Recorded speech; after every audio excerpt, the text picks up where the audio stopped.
पुस्तकों में हम जो कुछ पढ़ते हैं अक्सर उसी को सत्य मानने लगते हैं। ये साधारण मानव स्वभाव है। सदियों से पुस्तकें ही ज्ञान विज्ञान और सत्य का माध्यम रही हैं। लेकिन अब्राहमिक मजहबों और वामपंथ ने पुस्तकों का जैसा दुरुपयोग किया वो अभूतपूर्व था। अंग्रेज अधिकारी लॉर्ड मैकॉले ने भारतीय शिक्षा व्यवस्था को नष्ट करके जो नई प्रणाली थोपी वो भी इसी बात का उदाहरण है। उसके पास सूचनाओं को गढ़ने और उनको प्रचारित प्रसारित करने के समस्त माध्यम थे। पूर्ण एकाधिकार था। तभी मैकॉले की हिम्मत हुई कि वो कह सका इस शिक्षा से भारत में एलियंस और मूर्ख पिछलग्गू पैदा किए जाएंगे। और वही हुआ। बड़े बड़े विद्वान उसके द्वारा रचे गए झूठ के जाल में फंसकर मति भ्रम के शिकार हुए। डॉक्टर अंबेडकर ने स्वयं स्वीकार किया है कि वो संस्कृत भाषा से अनभिज्ञ थे। फिर उनको हिंदू धर्म के बारे में क्या पता था? कैसे पता था? मनुस्मृति तो एक ऐसा ग्रंथ है जो आज भी अधिकांश लोगों के घरों में नहीं होता। न कोई पहले पढ़ता था न आज पढ़ता है। किसी अंग्रेज ने उसका अनुवाद कर दिया। जिसने अनुवाद किया उसे भी संस्कृत नहीं आती थी। उसे बस ये पता था कि अर्थ का अनर्थ कैसे करना है।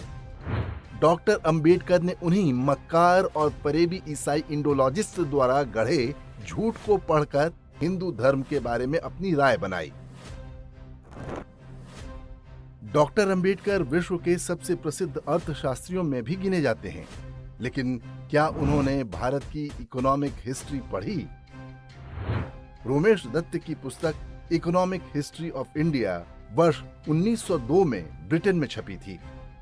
अर्थशास्त्र का छात्र होने के नाते उनका सहज झुकाव होना चाहिए था इस ग्रंथ की ओर, लेकिन उन्होंने इसको नहीं पढ़ा।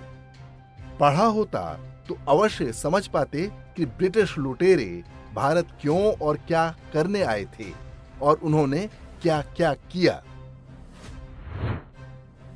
डॉक्टर अंबेडकर ने कौटिल्य का अर्थशास्त्र भी नहीं पढ़ा। पढ़ा होता तो अपनी पुस्तक में जब वे वर्ण व्यवस्था के अनुसार ब्राह्मण को प्रीस्ट, क्षत्रिय को वॉरियर, वैश्य को ट्रेडर लिख रहे थे तो शूद्र को मीनियल या नीच न लिखते।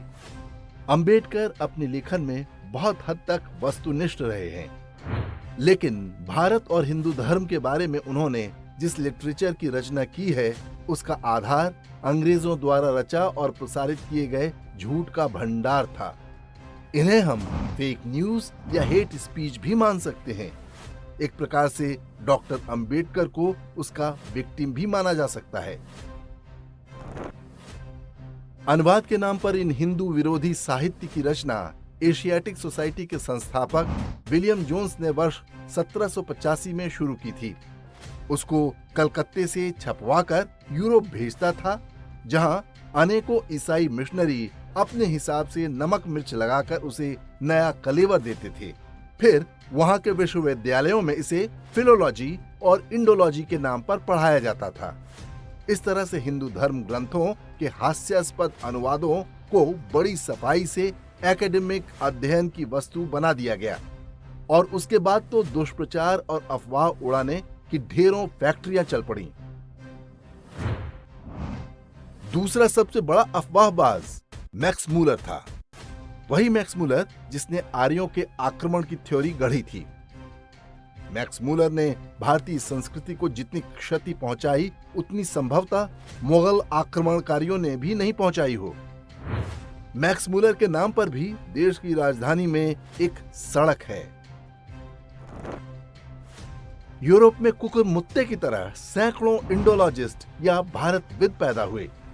उनकी लिखी पुस्तकें भारत के स्कॉलर्स भी पढ़ते थे। जिनको अंग्रेजी आती थी वे झूठ का ये ओरिजिनल पुलिंदा पढ़कर अपने ही देश के बारे में राय बनाते थे।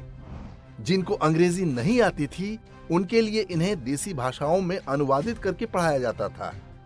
अंग्रेज चले गए लेकिन वो कार्य आज भी जारी है। विलियम जोन्स और मैक्स मूलर ने भारत और हिंदू धर्म को लेकर जो फेक न्यूज और हेट स्पीच गढ़ी, अंबेडकर उसी का विस्तार मात्र हैं।